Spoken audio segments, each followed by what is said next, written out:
मंगलाचरण करेंगे। ओम नमः सिद्धेभ्य जय श्री ओम नमः सिद्धेभ्य जय श्री ओम नमः सिद्धेभ्य। मंगलम भगवान वीरो मंगलम गौतमो गणी मंगलम कुंद कुंदाद्यो जयंधर्मोस्तु मंगलम सर्वमंगल मांगल्यम सर्वकल्याणकारकम प्रधानम सर्वधर्माणां जैनम जयतु शासनम जैनम जयतु शासनम जैनम जयतु शासनम। क्रिया परिणाम और अभिप्राय, जिसके रचयिता हैं अभय कुमार जैन शास्त्री। हमारा जो प्रकरण चल रहा था क्रिया परिणाम और अभिप्राय की परिभाषाएं तो हम अब तक अच्छे से जान गए हैं। इसी संबंध में जब हम अभिप्राय की मुख्यता से बात कर रहे हैं तो मोक्ष मार्ग प्रकाशक के जो 7वां अध्याय है, जिसमें व्यवहाराभासी, निश्चयाभासी, उभयाभासी और सम्यक सन्मुख मिथ्या दृष्टियों की बात चल रही थी। तो उनमें अभिप्राय के कारण ही ये चार कैटेगरी बनी है। अभिप्राय में विविधता आने के कारण ही ये चार प्रकार की कैटेगरी बनी है, जिसमें से हमने व्यवहाराभासी के बारे में विस्तार से जाना। थोड़ा सा जो और बचा होगा उसमें वो अपन पढ़ेंगे। और व्यवहारवासी चूंकि बहुत दूर तक जाता है, ये वाली कैटेगरी है, इसलिए इसमें बहुत सारी चीजें और साथ में आ गई हैं। जैसे हम कल व्यवहारावासी के बारे में पढ़ रहे थे कि उनकी जो भक्ति आदि के जो भी क्रियाएं होती हैं, जो आयोजन होते हैं, जो पूजन आदि होती हैं, वो सब करते समय वो उसमें इतने तल्लीन रहते हैं और मान्यता में ये मानते हैं कि जितनी ज्यादा भक्ति करेंगे उतनी ज्यादा मोक्ष से निकटता बढ़ेगी, मुक्ति मार्ग प्रशस्त होगा। तो अपन ने पढ़ा था कि मोक्ष मार्ग का ये जो बाह्य बाह्य जो गतिविधियां हैं, क्रियाएं हैं, वो भी आवश्यक रूप से भूमिका अनुसार होते ही होते हैं। लेकिन जो ज्ञानी जीव है, ज्ञानी को भी होते हैं, सम्यक दृष्टि को भी होते हैं अपनी अपनी भूमिकाओं के अनुसार। लेकिन उसकी मान्यता बहुत क्लियर होती है कि ऐसे भाव आते अवश्य हैं हमारे निचली भूमिकाओं में, लेकिन इनसे प्रशस्त पुण्य का बंध तो हो सकता है, परंतु संवर निर्जरा आदि नहीं होती, मोक्ष मार्ग प्रशस्त नहीं होता, ऐसा ज्ञानी को पता होता। फिर भी वो अपनी भूमिका के अनुसार वो स्वयं भी उन शुभ भावों को आने से रोक नहीं पाता, और आते हैं तो उनका बुरा भी नहीं मानता, लेकिन उसको क्लैरिटी पूरी है। जबकि जो व्यवहाराभासी व्यक्ति है वो इन्हीं से मोक्ष मान लेता, उसको ये क्लैरिटी नहीं आती दोनों तरह की, कि वो जो चिंतन है, आत्मचिंतन है, स्वभाव का चिंतन आदि है, स्वाभाविक दशाओं के बारे में, उस दिशा में बढ़ना वास्तव में वही या विशिष्ट चारित्र है, यथा योग्य चारित्र है। उस दशा के आने के लिए, भावों के निर्माण के लिए शुभ भावों से होकर के जाना होता है, ये बात अलग है। लेकिन शुभ भाव उसके कर्ता नहीं होते, उसका चिंतन विशेष प्रकार का होता है। ऐसा क्लैरिटी व्यवहाराभासी को न आने के कारण वो निश्चय न्याय का पक्का स्वरूप समझ ही नहीं पाता और व्यवहार न से ही मुक्ति की बात करता। इसी परिप्रेक्ष्य में अपन उनकी कार्यकलापों के बारे में जान रहे थे कि जो पूजन पाठ आदि भी हैं उनका भी सच्चा स्वरूप उसको पता नहीं होता, भक्ति का स्वरूप भी सच्चा पता नहीं होता। क्योंकि वो, उसकी जो भूल है, अभिप्राय में भूल होने के कारण वो जिनेन्द्र देव की भक्ति में भी उसी तरह की अपेक्षाएं करता है, जैसी मिथ्या दृष्टि करता है, प्योर मिथ्या दृष्टि करता है। तो वो उसकी आकांक्षाएं वही होती हैं, वीतरागी से वही सब अपेक्षाएं होती हैं। पूजन आदि के जो भाव होते हैं उसमें भी जितना ज्यादा प्रगाढ़ता होती है उससे वो और ज्यादा मुक्ति का मार्ग प्रशस्त हुआ, ऐसा मानता है। तो इस संदर्भ में पूजा कैसे करता है, संगीत में पूजन करने से उसको क्या भाव बनते हैं, ये सब थोड़ी सी चर्चा अपन साइड बाई साइड चल रही है, अपन पढ़ते हैं उसको।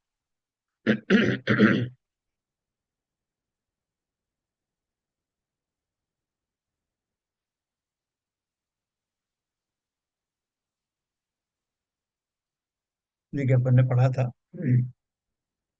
बहुत बड़े कार्यक्रम में भी वाद्य यंत्रों का प्रयोग आटे में नमक जितने अनुपात में, अर्थात बहुत मंद आवाज में होना चाहिए ना। आजकल अनेक स्थानों पर यह समस्या उत्पन्न होती है कि उत्साही उत्साही युवक तेज गति में तबला ढोलक आदि बजाते हैं, जिससे 40-45 वर्ष से अधिक उम्र वाले लोगों के कानों में तकलीफ होने से वे विरोध करते हैं।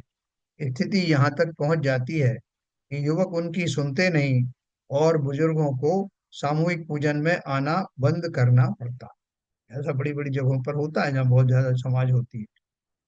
आजकल पूजन के प्रत्येक छंद को अलग अलग धुनों में गाने का फैशन बन गया है।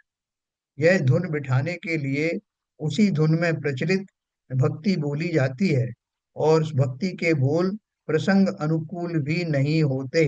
उनको धुन धुन बिठानी है तो कई बार वो पूजन के भाव, वो शब्द होते हैं, उनको भी तोड़ मरोड़ करके वो उस लय में लाने की कोशिश करते हैं, है ना। और कई बार तो कि जो प्रसंग चल रहा है वो कुछ और चल रहा है, जैसे जन्म कल्याणक का प्रसंग चल रहा है और आप जो है तप कल्याणक के जो गीत गा रहे हो, तो वो अप्रासंगिक चीजें वो ना भक्ति के भाव में ले आते हैं।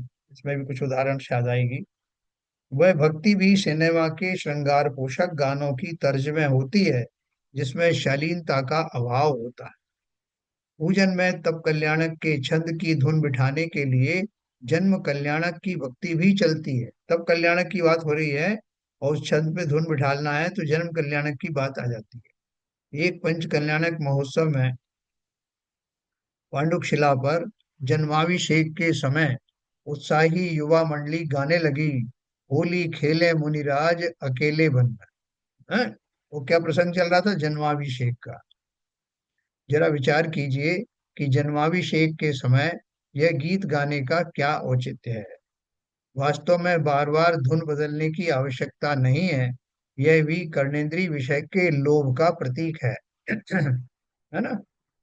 यहाँ क्रिया और परिणामों की विसंगतियों का विस्तृत विवेचन इसी उद्देश्य से किया गया है कि हम पूजन पाठ के भावों पर ही लक्ष्य रखें तथा गीत संगीत को अत्यंत गौण रखते हुए उक्त विसंगतियों से बचें, है ना। ये इस पुस्तक के जो लेखक हैं पंडित अभय कुमार जी, ये स्वयं भी बहुत अच्छे विधानकर्ता भी हैं। बहुत अच्छी इन्होंने पूजन भी लिखी है, पूजन के अर्थ आदि भी लिखे हैं, और बहुत सारे विधान उन्होंने कराए हैं, संगीतमय कराए हैं। हाँ, देवलाली में रहते हैं, लेकिन वो ये सब विसंगतियों को ध्यान में रखते हुए और बड़े मधुर कंठ से ये सारे जो हमने सुना है उनसे पूजन विधान आदि का पाठ करते हैं जिसमें भावों की प्रधानता पूर्वक वो शब्द निकाले जाते हैं। उक्त परिस्थितियों में क्रिया और परिणाम दोनों विकृत हैं, जबकि इस प्रकरण में पंडित जी ऐसी परिस्थितियां बताना चाहते हैं जिनमें क्रिया यथार्थ होते हुए भी परिणाम और अभिप्राय अभिप्राय विकृत होते हैं, है ना। ये टोडरमल जी की बात बता रहे हैं। क्या बता रहे हैं? उक्त परिस्थितियों में क्रिया और परिणाम दोनों विकृत हैं। किसके कौन सी परिस्थिति में? जो ऊपर बताया है कि ऐसे पूजन हो रही है, संगीतमय हो रही हैं, और जिन्हें ये नहीं पता कि कौन सा प्रसंग चल रहा है और कौन सा गीत गाया जा रहा है, जोर से वो बज रहा है कि धीरे बज रहा है, तो उसमें क्या है? बोले क्रिया भी विकृत है और परिणाम भाव भी उसी अनुरूप हो रहे हैं। तो वो उस अनुरूप नहीं जिस अनुरूप प्रसंग चल रहा है, जबकि और इस यहाँ पर प्रकरण। हाँ, इस स्थिति में तो क्रिया पर्याय अप्राय तीनों ही विपरीत हैं। हाँ, हाँ, बिल्कुल सही कह रहे हो। अभिप्राय अभिप्राय तो है ही, खैर विकृत है ही, हाँ, लेकिन ये मान अप्राय के भी चलना है। विकृत है क्योंकि अप्राय भी वो उसी मान्यता से चल रहा है, देखो व्यवहाराभासी की मान्यता है। अभी हाँ बिल्कुल, अभिप्राय तो उसके अनुसार वो कैटेगरी बनाई दी है। अभिप्राय विपरीत वाले की ही कैटेगरी है ये, ठीक है ना। व्यवहाराभासी, अब उसके व्यवहार, ये मतलब अभिप्राय उल्टा होते हुए भी क्रिया और परिणाम फिर भी ठीक हो सकते हैं, शुभ हो सकते हैं, लेकिन यहाँ तो वो भी विकृत है ना। ये बात करना है अपन। इस प्रकरण में पंडित जी ऐसी परिस्थितियां बताते, जैसे अपन अपनी मिथ्या दृष्टि है तो हम जरूरी नहीं कि हम व्यवहाराभासी भी हों, हम चौथी कैटेगरी के भी हो सकते हैं। हम एक सन्मुख मिथ्या दृष्टि, तो उस समय हमारे जो भाव हैं वो, हमारा अभिप्राय बहुत खोटा नहीं होगा, और बाकी अभिप्राय बहुत खोटा नहीं है तो हमारे परिणाम और क्रियाएं भी बहुत खोटी नहीं, विकृत नहीं होंगी। तो यहाँ उन्होंने व्यवहाराभासी का इसलिए लिया कि वो उस कैटेग अभिप्राय तो उसका विकृत है ही, इसलिए वो कैटेगरी में आया, नहीं तो सम्यक दृष्टि होता तो ये कैटेगरी में आता नहीं। और उसके बावजूद भी परिणाम हमारे क्षण क्षण बदलते हैं, कई बार हमारे भाव भी बहुत अच्छे होते हैं, है ना, क्योंकि वो अपन ने ये पढ़ा था कि हो सकता है कि बीच के काल में आपको चाहे उस समय सम्यक क्षण भर के लिए आ जाए और चला जाए, वो भी पॉसिबिलिटी है। तो कई बार हमारे भाव बहुत उच्च कोटि के हो सकते हैं और क्रिया भी तदनुरूप हो सकती है। लेकिन ये जो जो इस तरह की विकृति वाले जो लोग हैं, उनके जो उन्होंने उदाहरण दिया कि ऐसे काल में जब पूजन में कुछ और चल रहा है, भाव कुछ और आ रहे हैं, क्रियाएं कुछ और की जा रही हैं, पिक्चर पिक्चर के गाने गाए जा रहे हैं और उनकी लय बज रही हो। आजकल तो आ गया ना वो कोरियो, क्या कहते हैं उस संगीत को दिखाते हैं वो, जो उसकी फिल्म का जो गीत बजता है, कहाँ रुकना है कहाँ करना है, पूरा उसमें उस आवाज में आ जाता है। तो आजकल उसकी होड़ करते उन्हें अपने स्वर लहरी की ज्यादा चिंता होती है, परिणाम क्या चल रहे हैं उसकी चिंता नहीं। तो उक्त परिस्थितियों में क्रिया और परिणाम दोनों विकृत हैं, जबकि इस प्रकरण में पंडित जी ऐसी परिस्थितियां बताना चाहते हैं जिनमें क्रिया यथार्थ होते हुए भी परिणाम और अभिप्राय विकृत होते हैं, है ना। क्रिया यथार्थ है। क्या क्रिया यथार्थ है? कि आप जो है अभिषेक कर रहे हैं भगवान की, और अभिषेक करते हुए आपके भाव, आप चाहे तो बहुत अच्छे भाव कर सकते हो, और आपका जो है वो अभिप्राय भी शुद्ध हो सकता है कि भैया मैं तीन लोग के नाथ का जो बहुमान करने के लिए जलधारा छोड़ रहा हूँ, और कि कोई राग आदि की या सांसारिक प्रतिफल की कामना नहीं करता हूँ। ऐसे परिणाम भी हो सकते हैं, ऐसी मान्यता भी हो सकती है ना, लेकिन नहीं हो रही। तो क्रिया तो ठीक चल रही है, क्योंकि समय दृष्टि भी वैसे ही क्रिया करेगा, दर्शन आदि की क्रिया भी समय दृष्टि के वही होगी। तो क्रिया यथार्थ होते हुए भी परिणाम और अभिप्राय विकृत होते हैं। कैसे होते हैं? सातवें अधिकार के पृष्ठ 238 और 39 पर उपवास करते समय कैसे कैसे परिणाम हो जाते हैं, इसका मार्मिक चित्रण निम्न निम्न शब्दों में किया गया है। कितने ही जीव पहले तो, देखो ये बहुत इंपॉर्टेंट इंपॉर्टेंट चीजें हैं।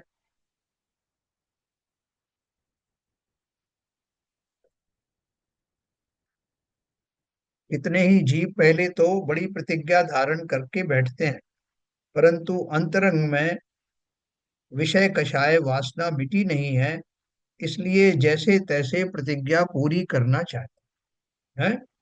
प्रतिज्ञा बहुत बड़ी ले ली लेकिन वो पूरी नहीं हो रही,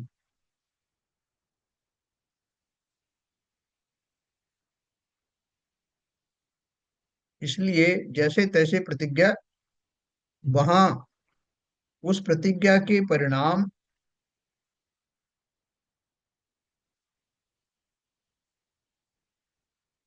उस प्रतिज्ञा से परिणाम दुखी होते हैं।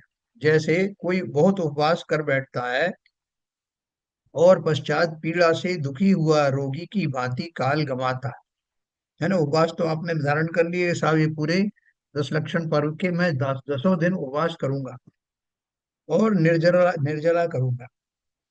अभी आपकी शरीर में इतनी शक्ति नहीं है कि आप बिना किसी अपने मनोभावों को बिगाड़े बिना, परिणामों को बिगाड़े बिना इन उपवासों को कर पाए सहज ही, ऐसी शक्ति नहीं है।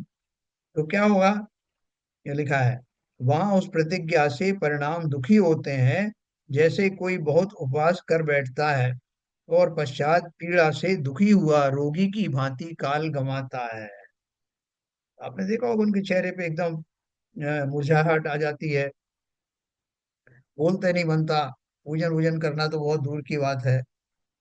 लेट लाट करके अपना समय पूरा पास करते हैं, लेकिन करना है वो, क्योंकि सब प्रतिज्ञा ली हुई है और प्रतिज्ञा भंग का दोष बहुत लगता है, इसलिए उसको ये इनके इन प्रकार कर रहे हैं, निर्वाह कर रहे हैं।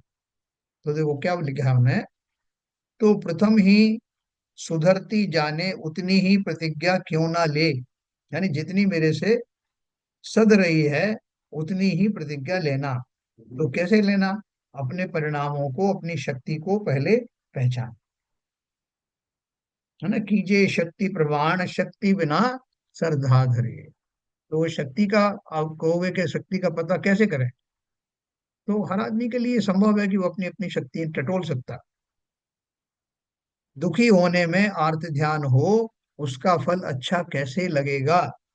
अथवा उस प्रतिज्ञा का दुख नहीं सहा जाता, तब उसके बदले विषय पोषण के लिए अन्य उपाय करता है। क्या कर कैसे करता है? देखो, बहुत बढ़िया बात है। जैसे तृषा लगे तब पानी तो ना पिए, और अन्य शीतल उपचार अनेक प्रकार करे। वह घृत तो छोड़े, और अन्य स्निग्ध वस्तु का उपाय करके भक्षण करे। इसी प्रकार अन्य जानना। जैसा हमने जो है जल का त्याग किया है, निर्जल उपवास करेंगे। तो फिर किसी ने उनको एक सुझाया कि देखो, तुमने जल छोड़ा है ना, लेकिन शरबत तो पी सकते हो तुम। नहीं, शरबत में भी तो जल होता है। अच्छा, बोले चलो ठंडाई पी लो। ठंडाई में प्योर दूध रखेंगे अपन, पानी मिलाएंगे नहीं उसमें, वो तो पी सकते हो। या दही ले लो। ऐसे तरह तरह के उसमें संधियां निकाल करके, और उस इन के इन प्रकारेण उस प्रतिज्ञा को पूरा करने के लिए एक तरह से मायाचारी का भी प्रयोग करता है।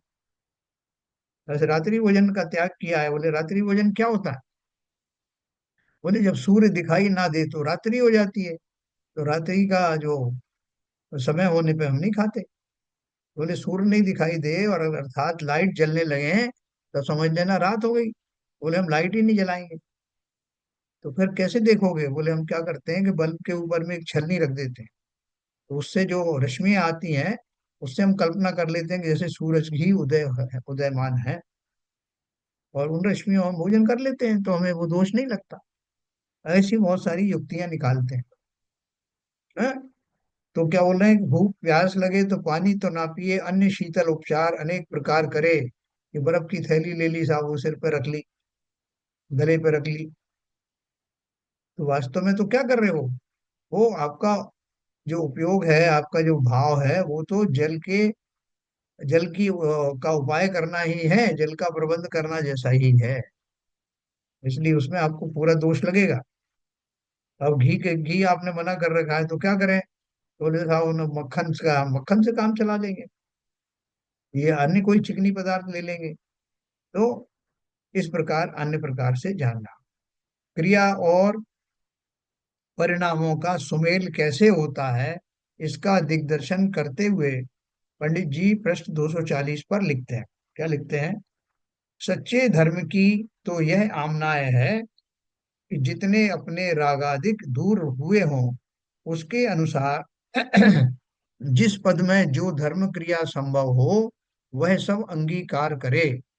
हम्म सच्चे धर्म की आमनाय क्या है?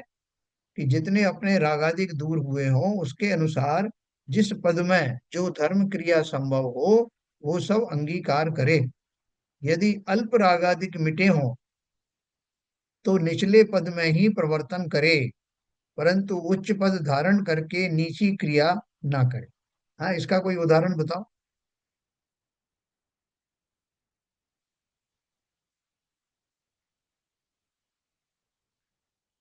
उच्च पद धारण करके नीची क्रिया करने का कोई उदाहरण है? हाँ सर, कोई भी इसका उदाहरण ले सकते। बोलिए एक बोलिए उदाहरण प्रफुल्ल जी, प्लीज। हाँ सर, कोई भी उदाहरण ले सकते हैं। जैसे कि अगर हम कोई भी जिन्होंने व्रत नियम पालन नहीं किए हैं, और वो मतलब प्रतिमाएं नहीं ली हैं, और फिर भी उनके अनुसार आचरण करते हैं, तो वो नीची अवस्था मतलब भूमिका में रह के भी उच्च क्रियाओं का या चारित्र का पालन करने की एक प्रयास है। और लेकिन उसके अलावा अगर हमने ले लिया कुछ व्रत प्रतिमा ले ली, या मुनि पद या धारण किया, लेकिन हम कुछ ऐसे एक्टिविटीज कर रहे हैं जो कि उस पद के अनुकूल नहीं है, तो वो दूसरी उस श्रेणी में आ जाएगा। बराबर। जैसे किसी ने क्षुल्लक व्रत धारण किए, और क्षुल्लक व्रत धारण तो कर लिए, लेकिन उसके भाव मुनि जैसे हो रहे हैं, वो बार बार उसको उमंग आ रही कि मैं मुनि कब बनूंगा, लेकिन उसके पहले वो प्रैक्टिस शुरू कर देता है। क्षुल्लक होकर के भी, अब जैसे क्षुल्लकों को वो हेयर कट भी करा सकते हैं, लेकिन वो केश लॉन्च ही कराता है। उनको वाहन आदि का भी कहीं ना कहीं छूट दी हुई होती है, लेकिन वो वाहन में जाता ही नहीं। और भी प्रकार से मुनि की वत जो है आचरण पालन करता है, तो उसकी बड़ी प्रशंसा होगी। तो कोई ये भी कह सकता है कि हमने एक क्षुल्लक देखे वो मुनियों जैसी क्रिया कर रहे हैं, क्या जरूरत है करने की। तो वो आलोचना का विषय नहीं, वो प्रशंसा का विषय है कि भूमिका तो क्षुल्लक वाली है और मुनिव्रत जो है वो तपस्या कर रहे हैं। जैसे वो थे ना सेठ सुदर्शन, तो श्रावक थे, लेकिन वो अमावस्या को और इसको अष्टमी और चतुर्दशी को शमशान में जा करके नग्न होकर के और मुनि धर्म की प्रैक्टिस करते थे। तो उनके अंदर वैराग्य भी था उसी प्रकार का। तो उसकी तो प्रशंसा आज भी होती है। तो यही बोल रहे हैं कि नीची भूमिका में ऊपर का काम करेंगे तो प्रशंसा के पात्र बनेंगे, लेकिन ऊंची भूमिका में कोई मुनि का जो है वेश धारण कर ले और बीच बीच में जो है वो अपना क्षुल्लकों जैसा या ब्रह्मचारी जो आम होते हैं उनके जैसा व्यवहार करे तो वो निंदनीय होगा। है ना? इस बात का ध्यान रखना। परिणामों के सुधरने बिगड़ने की चर्चा के उपरांत अभिप्राय की चर्चा करते हुए पृष्ठ 238 पर पंडित जी लिखते हैं, और यदि परिणामों का भी विचार हो तो जैसे अपने परिणाम होते दिखाई दें उन्हीं पर दृष्टि रहती है, परंतु उन परिणामों की परंपरा का विचार करने पर अभिप्राय में जो वासना है उसका विचार नहीं कर। ये बहुत इंपॉर्टेंट बात है ना। अपन को जैसे लोग के साथ में जाप देने बैठता हूँ, तो पता नहीं कहाँ कहाँ से कैसे कैसे भाव हो जाते हैं, कई बार तो बड़े खोटे भाव आते हैं साहब। तो हम तो रो देते हैं उसमें कि कैसे भाव आ रहे हैं। तो हम बड़े जतन से जो है वो पहले वो भगवान के दर्शन करते हैं और सब हाथ जोड़ते हैं और पूरे दंडवत करते हैं, फिर पूजन के लिए करते हैं, उसके बाद जाप में बैठते हैं जिससे हमारे भाव अच्छे रहे। लेकिन भाव पता नहीं कैसे इतने खराब आते हैं, बहुत परेशान हुए। तो क्या बोल रहे हैं वो, यदि परिणामों का भी विचार हो तो जैसे परिणाम होते दिखाई दे उन्हीं पर दृष्टि रहती, परंतु उन परिणामों की परंपरा का विचार करने पर कि ये क्यों आ रहे हैं ऐसे भाव, अभिप्राय में जो वासनाएं हैं उसका विचार नहीं करते हैं। अब देखो इसमें बहुत दूर तक अपन इसमें बात में सोच सकते हैं। जैसे आपका कोई एक मित्र है, आपकी किसी कारण से उससे शत्रुता हो गई, तो अब आपके विचार जो उसके प्रति जो आएंगे वो नेगेटिव आएंगे।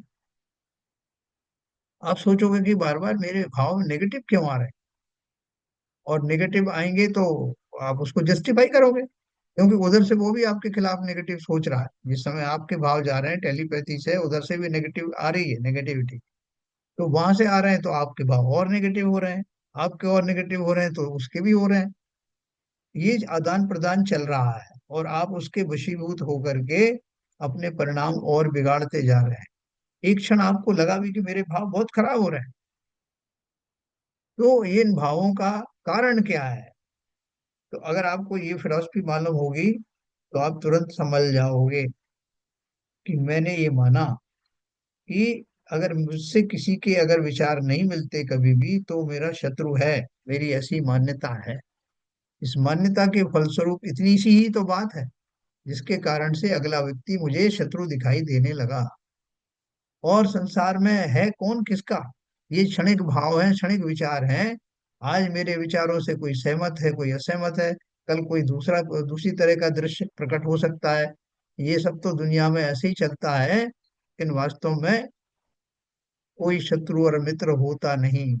निश्चय से ना कोई शत्रु है ना मित्र है, मेरा शरीर ही मेरा नहीं, ऐसा चिंतन कब चलेगा, जब वो जीव ये सोचेगा कि मुझे ऐसे भाव क्यों आ रहे हैं, ये नहीं आना चाहिए, और वो अपने उस अभिप्राय में सुधार लाएगा जो उसका पहले से था अभिप्राय। अगर वो उसके अंदर में वो चिंतन आएगा, तो जो अब मेरे अंदर में बहुत सारी जो है वासनाएं, भरी वासनाएं क्या है कि मेरे किसी कारण से किसी विचार से दूसरा सहमत नहीं हुआ। और वासनाएं क्या है कि मैं चाहता हूं कि हर व्यक्ति मेरी बात माने, कोई मेरी बात काटे नहीं। मैं चाहता हूं कि मैं बादशाह बन के रहूं, मैं चाहता हूं मेरी मान कषाय का पोषण हो। ये मेरी अभिप्राय में बसी हुई वासनाएं हैं।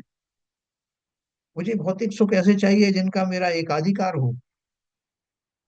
तो मैं जब अपने बारे में सोचूंगा कि असल में मेरी चाहत ही खोटी है, इस वजह से मुझे दूसरों से मेरे डिफरेंस ऑफ ओपिनियन हो जाते हैं, ऐसा सोचेगा, तो वो फिर व्यक्ति विशेष की किसी घटना आदि संबंधी जो भी बातें होंगी उसको इग्नोर करेगा, अरे ठीक है ना। और वो परमानेंटली शत्रुता को मिटाने में अवश्य ही सहयोगी बनेगा। तो लिखा उन्होंने, जैसे अपने परिणाम होते दिखाई दें उन्हीं पर दृष्टि होती है। तो उसको समझ में आ रहा है कि मुझे बहुत इस व्यक्ति के प्रति बहुत गुस्सा आ रहा है। लेकिन क्यों आ रहा है, उसके पीछे वो जो लोकल जो छोटे मोटे एक्सचेंजेस हुए होंगे वही उसके कारण नजर आते हैं। लेकिन अगर वो गहराई में जाए, तो गहराई में मेरी वो मान्यताएं, वे मेरी मलिनताएं, जो मेरे एक्सपेक्टेशंस हैं, वो उसमें कारण है। उन परिणामों की परंपरा का विचार करने पर अभिप्राय में जो वासना है उसका विचार नहीं करते हैं। देखो ये अपन ये पूरा पैराग्राफ पढ़ेंगे, इससे आपको बहुत चेंज आएगा लाइफ में। जब मैं ज्यादातर जीवों के बहुत छोटी छोटी बातों के ऊपर में शत्रुताएं हो जाती, मित्रों से हो जाती हैं, शत्रुओं से तो बनी ही रहती। लेकिन अगर कोई उसको विचार करे, तो ये कितने काल तक के जो शत्रुताएं वो छूट सकती हैं। कमठ के जीव जो उनके पार्श्वनाथ के जीव के उस काल उस भाव में एक ससुर हुआ करते थे, और वो पंचाग्नि तब कर रहे थे, तब उन्होंने उनको उसको टोका था कि भैया इसमें इसको मत जलाओ, इसमें इस लकड़ी के अंदर में सर्प हैं। और वो नहीं माना, बहुत क्रोध आ गया उसको, क्योंकि जो अपने आप को ज्ञानी समझता है उसकी कोई भी क्रिया को आप टोकोगे तो उसको क्रोध आएगा। तो उस क्रोध में फिर भी उन्होंने कहा कि बताओ कहाँ है। तो जब उन्होंने उसको दिखा दिया अध जले हुए वो, तो उन्होंने तो सोचा कि ये प्रमाण देख के उसको कन्विंस हो जाएगा। लेकिन उसने क्या सोचा कि उसकी ईगो बहुत ज्यादा हर्ट हुई कि न केवल इसने मुझे टोका, बल्कि ये अपनी बात को सिद्ध भी कर पाया। तो इस बात से वो उनका क्रोध सातवें आसमान पर पहुंचे। ऐसे ही हम लोग के साथ होता है कि वो जो सामने वाले की जो हम या हमारी जब ईगो हर्ट होती है, तो हम सामने वाले की एक एक चीज पकड़ करके उससे नाराज होते हैं। लेकिन हम गहराई से सोचे ना कि इसमें इतनी बड़ी गलती थी क्या, इसमें मेरी एक्सपेक्टेशंस की कुछ प्रॉब्लम थी क्या। ऐसा अगर हमने सोच लिया, तो मेरी क्रोधाग्नि को दूर होते हुए देर नहीं लगती। पूरे संसार में यही प्रॉब्लम है सबसे बड़ी। तो देखो उन्होंने लिखा है, उपर्युक्त गद्यांश में परिणामों की परंपरा और अभिप्राय की वासना, ये दो शब्द विचारणीय हैं। परिणामों की परंपरा क्या है, उसने क्रोध किया, मुझे क्रोध आया, और उसने कुछ कहा तो मेरा क्रोध और बढ़ा। ये मेरे जो एक्सचेंजेस हो रहे हैं, परिणाम जो है मेरे, उनकी एक लिंक बन गई है, लय बन गई है। यही परिणामों की परंपरा है। और अभिप्राय की वासना क्या है, कि मैं, मेरी मान्यता ही है कि मैं किसी का दखल बर्दाश्त नहीं करता। मेरी बात कोई काटे ये मैं बर्दाश्त नहीं कर सकता। ये मेरी अच्छाई है या मेरी दुर्बलता है, ये बात की बात है। लेकिन वो देखो साहब, मेरे को तो जोर से कोई बोले सामने तो मेरे को अच्छा नहीं लगता। कोई मेरी बात काट दे तो मुझे अच्छा नहीं लगता। कोई मांग ले अगर तो बात ठीक है ना। रावण के लिए बोलते हैं ना कि रावण ने, जब सब लोगों ने उसे धिक्कारा, सीता जी को लाए, तो उन्होंने उसने क्या कहा कि देखो भाई ऐसा है कि मैंने मान लिया कि मेरी गलती है, लेकिन मैं सीता जी को युद्ध करके तो नहीं, अगर वो मांगेगा, याचना करेगा, मेरे सामने याचक बन के आएगा तो मैं दे दूंगा। तो ये क्या था, अगर वो अपने अभिप्राय का परीक्षण करता, तो अभिप्राय में क्या बसा हुआ है, महान मान मान कषाय बसी हुई थी। याचक बन करके आएगा तो मैं दे दूंगा। क्यों आए भाई, नहीं बस मैंने कह दिया। तो ऐसी इन कषायों की प्रवृत्ति हमारी वासनाओं में बसी हुई है। उसके फलस्वरूप ही हम मैं दुखी रहता हूँ। अगर मेरी अभिप्राय की वासनाएं चली जाए, तो भैया मुझे क्या चाहिए, ये तुम्हें चाहिए तुम ले जाओ, कोई दिक्कत नहीं। और अगर मैंने कुछ कह दिया हो तो मुझे क्षमा करना। ऐसी जो विनम्रता कब आती है? जब मैंने अपनी वासनाओं का निरीक्षण किया और उनको सर्वत्र त्यागने का बीड़ा उठाया, तब मेरे जीवन में आमूल चूल परिवर्तन होता है। तो ये परिणामों की परंपरा क्या होती है, अभिप्राय की वासना क्या होती है, ये अपन थोड़ा सा जानेंगे। परिणामों की परंपरा। परिणामों की परंपरा से आशय उस मूल नियंत्रण बिंदु से है जो परिणामों को संचालित करता है। परंपरा का स्वरूप समझने के लिए हमें यह विचार करना चाहिए कि हमारे ये शुभ अशुभ परिणाम क्यों हो रहे हैं। उसका जो उत्तर आएगा वह परिणामों की परंपरा अर्थात अभिप्राय की वासना को बताने वाला होगा। यदि कदाचित उस उत्तर से अभिप्राय का स्वरूप स्पष्ट ना हो तो पुनः प्रश्न चिन्ह लगाएं कि ऐसा क्यों हो रहा है। इस प्रक्रिया से को दो चार बार अपने अपनाने से परिणामों की परतों के नीचे छिपा हुआ अभिप्राय स्पष्ट होता चला जाएगा। ये बात सही है क्या बिल्कुल जी?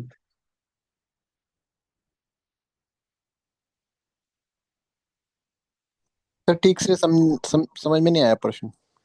हाँ नहीं, वो क्या बोल रहे हैं कि मैं जो भी काम करता हूँ वो काम करने के पीछे मेरे कुछ भाव आते हैं। कोई अगर मैं अपने आप से क्वेश्चन करूं कि मेरे भाव ऐसे क्यों बन रहे हैं, ऐसा परिणाम क्यों आ रहा है, तो उसका उत्तर भी अंदर से आता है, क्योंकि इसने ऐसा कहा था। फिर आएगा इसने ऐसा क्यों कहा था, तो फिर अपन फिर प्रश्न करेंगे, अपन सोचेंगे नहीं चूंकि मैंने उससे ऐसा कहा था तो आपने ऐसा क्यों कहा था। तो उसकी जब मैं तह में जाऊंगा तो बहुत गहराई में मेरा अभिप्राय छुपा हुआ बैठा होगा, उसका पता लग जाएगा। और वो अभिप्राय निकाल बाहर करने के बाद उस तरह के परिणामों की परंपरा समाप्त हो जाएगी। उसका एक उदाहरण आ रहा है अभी नीचे बताता हूँ। सर, हाँ। इसका एक पहलू ये भी है हाँ कि जो जीव के जो परिणाम आते हैं, जी। ये कर्मों के उदय से आते हैं और हर समय परिणाम बदलते रहते हैं। हाँ। तो फिर उसका जो कर्मोदय से परिणाम बन रहे हैं, हम्म। और वो जीव है अगर सम्यक दृष्टि है तो उस पर ध्यान नहीं देगा, समता में रहेगा। हम्म।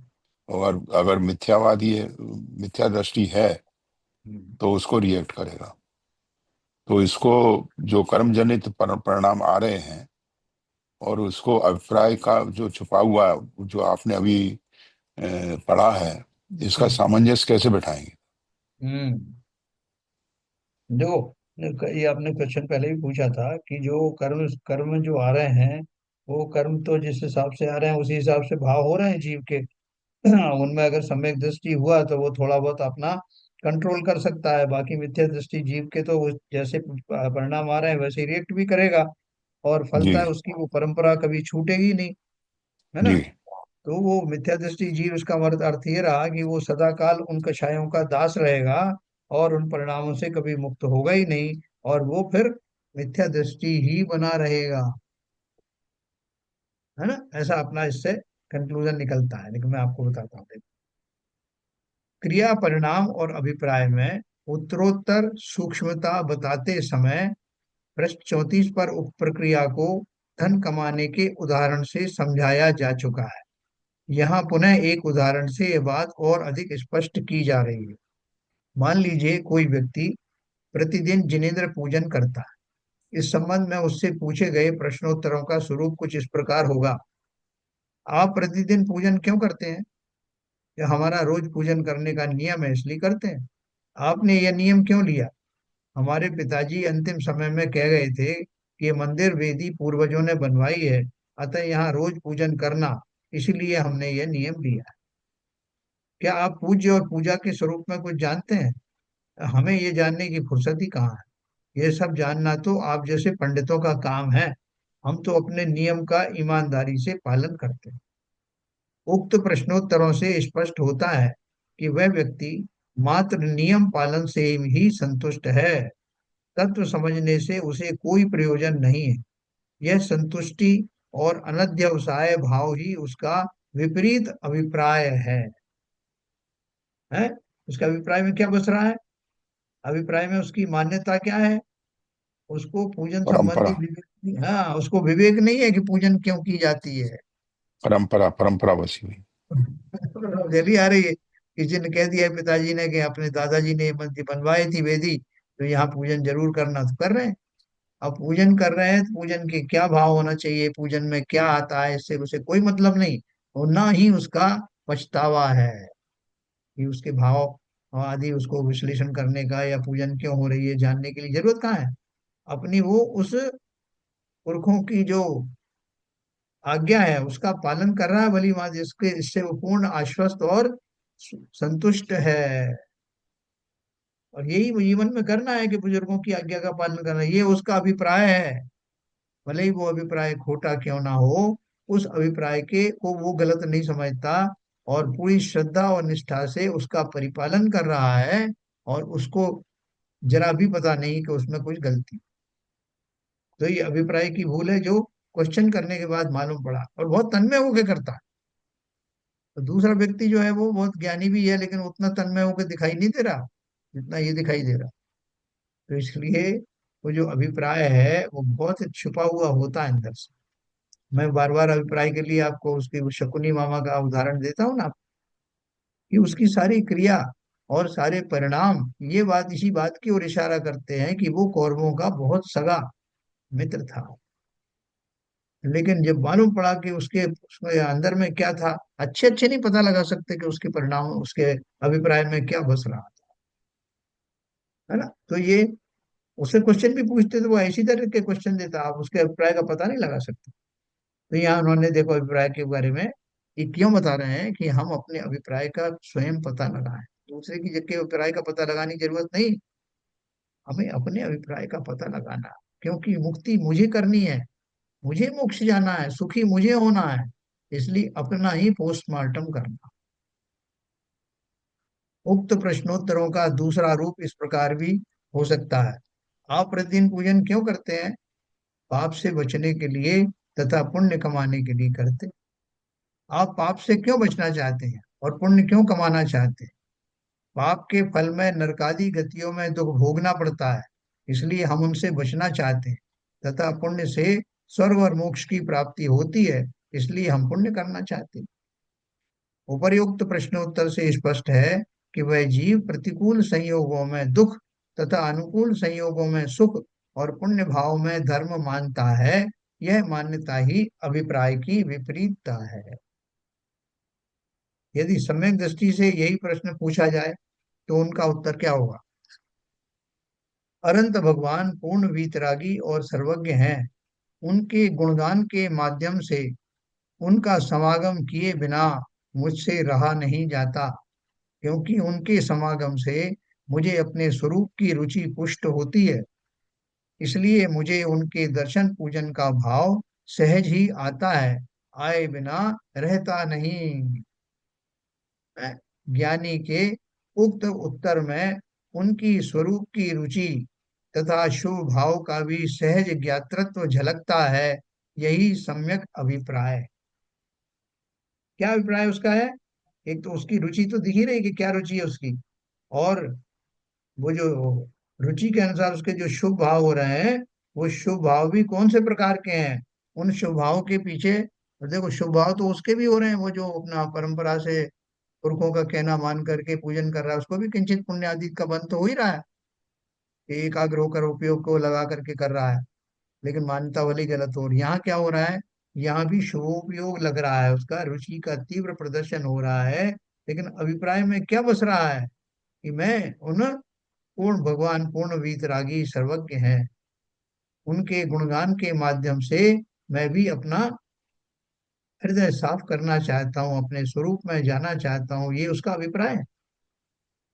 और परिणाम में तो भले ही जो शुभ भाव हो रहे हैं, क्योंकि वो भगवान की पूजन आदि कर रहा है, लेकिन वो शुभ में और शुभ में बहुत फर्क है। इसलिए मुझे उनके दर्शन पूजन का भाव सहज ही आता है, आए बिना नहीं रहता।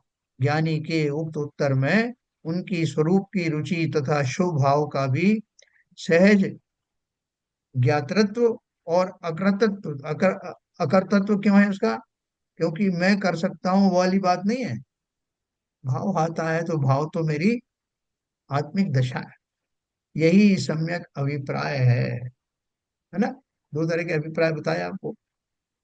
इस प्रकार यदि हम समस्त शुभ अशुभ परिणामों की परंपरा का विचार करें तो उनके तल में पड़ी प्रयोजनभूत जीवादि तत्वों के संबंध में हमारी मान्यता स्पष्ट हो जाएगी, और यही हमारा यथार्थ या अयथार्थ अभिप्राय होगा। अब मैं आपसे एक प्रश्न पूछता हूँ कि जिन जीवों की ये मान्यता, जिनकी अभिप्राय सम्यक हो गया, वो अपने आसपास रहने वाले व्यक्तियों से इसी गति से, इसी तीव्रता से, इन्हीं भावों के साथ झगड़ा करेंगे क्या? इनका अभिप्राय सम्यक हो गया, ज्ञानी हो गए, लेकिन झगड़ा तो हो रहा है ना। रामचंद्र जी का भी युद्ध वगैरह का किया उन्होंने, बहुत लोग को डांटा भी, डांटा डपटा सब कुछ किया उन्होंने। तो उनका अभिप्राय में क्या बस रहा था? उनके जो परिणाम और क्रियाएं हो रही थी वो तो हमें अच्छी दिखाई नहीं दे रही। तो ये सब कैसे घटित हो रहा? उनका अभिप्राय कैसे सम्यक था? सर उनका जब जब ये सम्यक दृष्टि है तो दो तीन पोजीशन बन सकती हैं, या तो केवल अनंतानुबंधी गई हो, हाँ। और वो छायक सम्यक दृष्टि भले ही हो गए हैं मगर चारित्र में तो धारण नहीं हुआ है। हाँ। तो वो क्या कहते हैं, वो घटनाएं तो रहेंगी हाँ। मगर वो उसमें उतना द्वेष मायाचारी या अहंकार वो नहीं होगा। बराबर। तो ये अंतर है उसमें। बराबर। तो ऐसा, चलो वो तो समय दृष्टि थे, और उनके एक चौकड़ी पूरी चली गई थी वो, तो इसलिए उनके तो भाव ऐसे होंगे ही होंगे। आपने सही कहा। लेकिन हम और आप जो है, जिनकी चौकड़ी नहीं भी गई है, लेकिन इस अभिप्राय को हम भी स्पष्ट तो कर ही रहे हैं कि सम्यक दृष्टि का अभिप्राय कैसा होता है, ये हमारे समझ में आ रहा है। ये वो तो तो फिर आपने बताया ना, सम्यक सन्मुख सम्यक दृष्टि वाली बात है ना वो, हाँ, मिथ्या दृष्टि। तो मैं वही बात कर रहा हूँ कि इस अपेक्षा से हमारे भाव भी, जब हम किसी शत्रु से, या जो हमारा शत्रु बन गया है, उसके प्रति हमारा जो व्यवहार है, क्या उसको हम बदल सकते हैं? हमारा क्यों नहीं स्टेटस बदल सकते? मिथ्या दृष्टि बने क्यों नहीं हुए बदल रहता सकते? क्यों नहीं बदल सकते? नहीं, जब तक ये प्रयास नहीं करेंगे तो आगे कैसे बढ़ेंगे? के बाद फिर हम दूसरी कैटेगरी में आएंगे कैसे? हैं? नीरजा जी बताओ, आ सकते हैं क्या हम? कि हम तो मिथ्या दृष्टि हैं, हम थोड़ी अपना अभिप्राय बदल सकते हैं? नीरजा जी हैं? जी। हाँ, बताइए। मिथ्या दृष्टि होने के बाद भी हम अभिप्राय को बदल सकते हैं। ऐसा नहीं है कि अभिप्राय बदल नहीं सकते, अभिप्राय में इम्प्रूवमेंट ला सकते हैं। पूरा तो नहीं बदला जाएगा लेकिन उसमें इम्प्रूवमेंट ला सकते हैं। तो जब वो आएगा तो परिणाम और क्रिया में भी फर्क आ जाएगा। अभिप्राय बदलते ही हम सम्यक दृष्टि हो जाएंगे? सर मिथ्या दृष्टि ही सम्यक दृष्टि बनते हैं। लेकिन अभिप्राय पूरा बदलेगा तभी तो हम सम्यक दृष्टि बनेंगे। हाँ, नहीं तो उसका प्रयास तो कर रहे हैं ना। हाँ, कैसे प्रयास करोगे? करना है। भाई वो कोई स्विच तो है नहीं कि ऑन ऑफ कर दिया, जी। है ना? तो वो कैसे, वो जो स्थिति आएगी कैसे?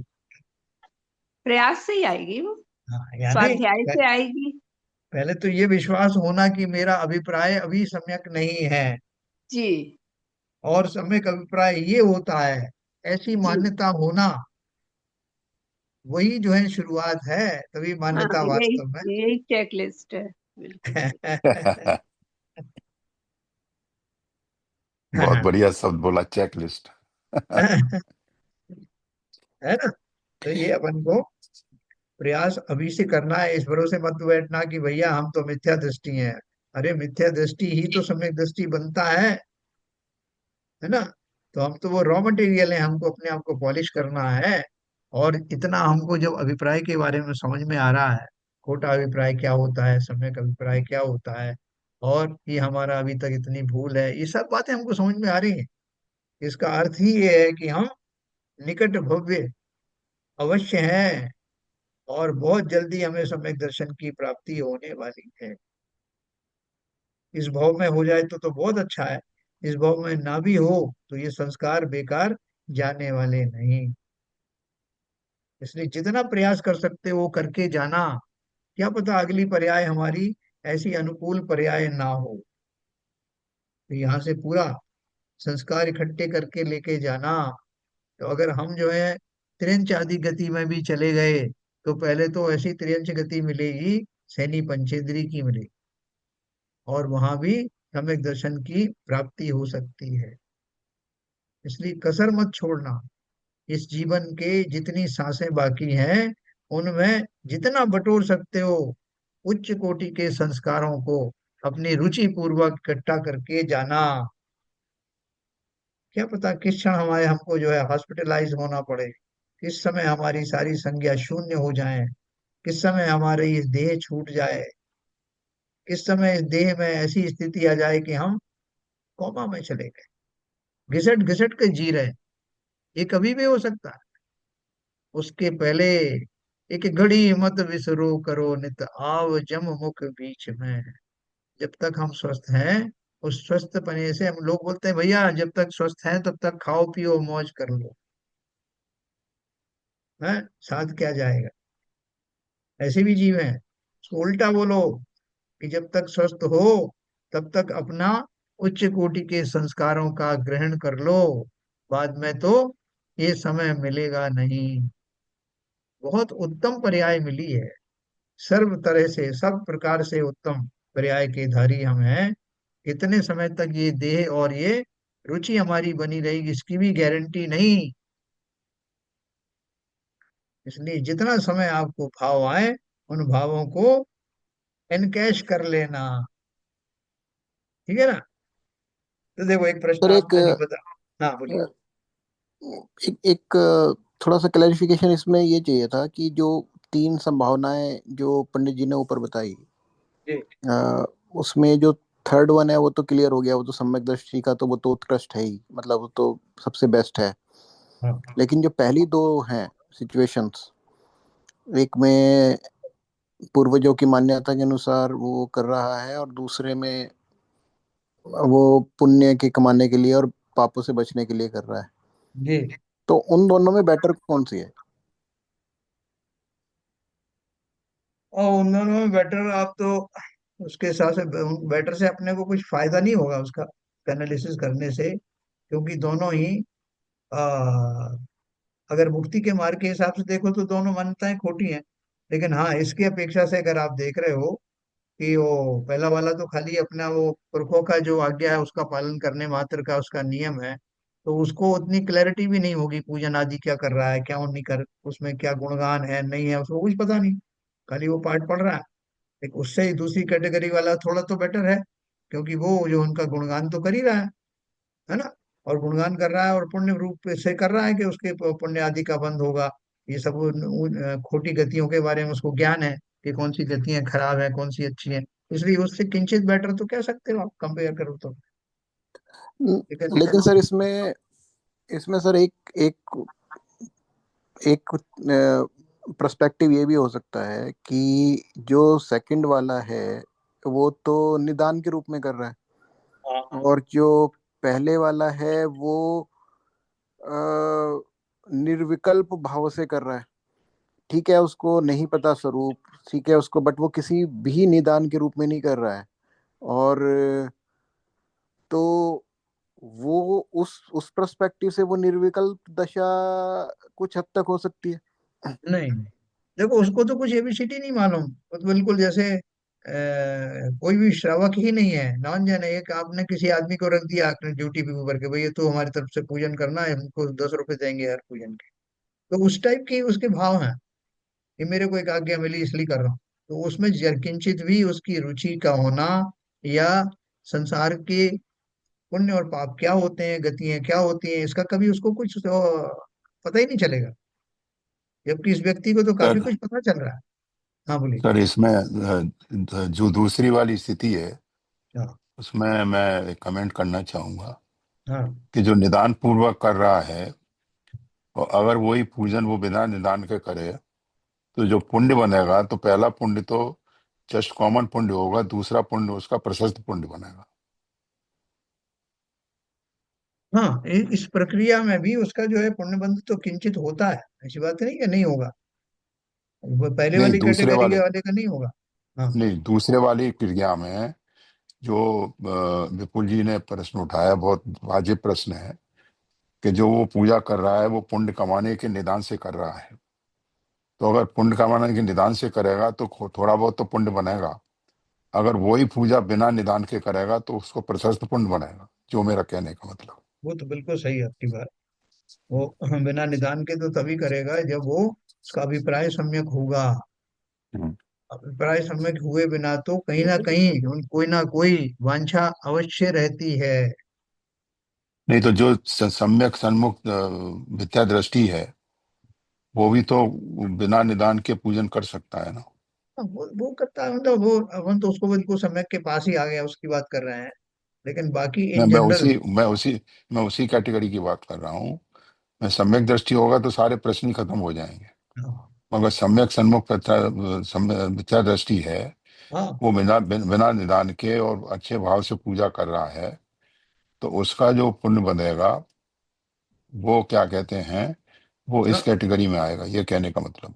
बिल्कुल सही, बिल्कुल सही। तो विपुल जी ठीक है, थोड़ा सा एनालिसिस अपन ने किया है। कल हाँ अपन जी, हाँ जी, और हाँ जी, हाँ जी सर। कल और करेंगे। देखो इसमें एक प्रश्न आ रहा है जो अपन कल पढ़ेंगे। हमारा अभिप्राय यथार्थ है या नहीं, यह निर्णय कैसे हो सकेगा? बहुत बढ़िया, क्या प्रश्न है। कल अपन इसका उत्तर देखेंगे। देखो ये इसमें बहुत सारगर्भित चीजें हैं और प्रैक्टिकल चीजें हैं, और ये हम नहीं, ये बहुत तुरंत बढ़िया प्रभाव से। हाँ। बहुत बढ़िया शास्त्र आपने लिया है, जो बेसिक फंडामेंटल्स जो मिलते नहीं है कहीं। हाँ, क्योंकि मैं जो कुछ पढ़ रहा हूँ, मैं गुम्मट सार पढ़ रहा हूँ, मैं षटखंडागम पढ़ रहा हूँ, मैं तत्वार सूत्र पढ़ रहा हूँ, उन सब के पीछे पर्पस क्या है? तीन लोग की रचना मैंने जान ली, पुण्य से क्या होता है, पाप से क्या होता है, ये सब जान लिया, इसमें प्रकांड पंडित बन गया। लेकिन जीवन के किसी भी स्तर पर मैं क्या कर रहा हूँ, उसका क्या प्रतिफल होगा, उसमें कैसे मैं कंट्रोल कर सकता हूँ, क्या मेरा चिंतन होना चाहिए, वो प्रैक्टिकल चीजें जो है अपन इसके माध्यम से पढ़ रहे हैं। क्रिया, परिणाम और अभिप्राय। चलिए, समय हो गया। संजय प्रकाश जी, जिनवाणी स्तुति। हे सारे देवा, हे सारे देवा, अज्ञानता से हमें तारे देवा। हे सारे देवा, हे सारे देवा, मुनियों ने समझी, गुणियों ने जानी, शास्त्रों की भाषा, आगम की वाणी। हम भी तो जाने, हम भी तो समझे, विद्या का फल तो हमें माँ तू देना। हे सारे दे माँ, हे सारे दे माँ, तू ज्ञान दाई हमें ज्ञान दे दे, रत्नात्रयों का हमें दान दे दे, मन से हमारे मिटा दे अंधेरा, हमको उजालों का शिव द्वार दे माँ। हे सारे दे माँ, हे सारे दे माँ, तू मोक्षदाई, ये संगीत तुझ पे, हर शब्द तेरा है, हर भाव तुझ में। हम है अकेले, हम है अधूरे, तेरी शरण माँ हमें तार देना।